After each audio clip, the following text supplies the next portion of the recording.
بسم الله الرحمن الرحيم ومن الناس من يشري نفسه ابتغاء مرضات الله والله رؤوف بالعباد يا أيها الذين آمنوا ادخلوا في السلم كافة ولا تتبعوا خطوات الشيطان إنه لكم عدو مبين فإن زللتم من بعد ما جاءتكم البينات فاعلموا أن الله عزيز حكيم هل ينظرون إلا أن يأتيهم الله في ظلل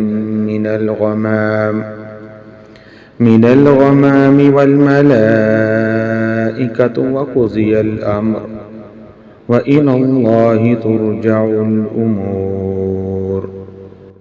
یہ سورۃ البقرہ کی آیت نمبر 207 سے 210 کا ترجمہ اور مختصر تفسیر ہے۔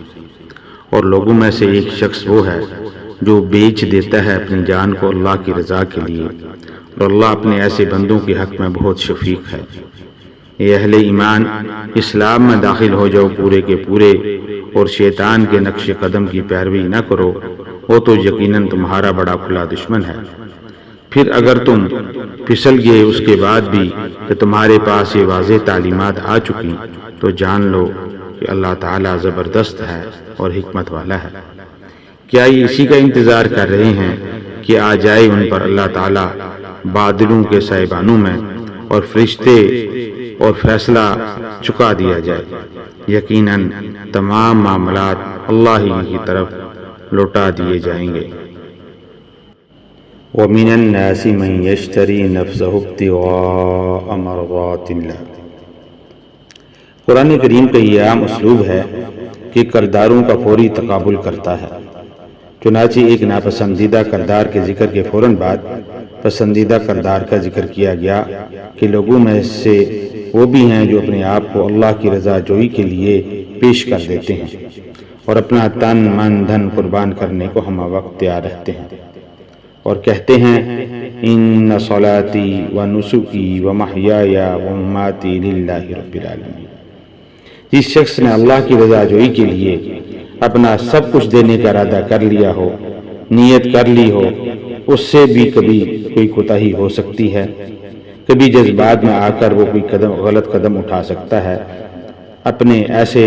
اللہ اپنے ایسے بندوں کو بڑی شفقت اور رحمت کے ساتھ معاف کر دینے والا ہے۔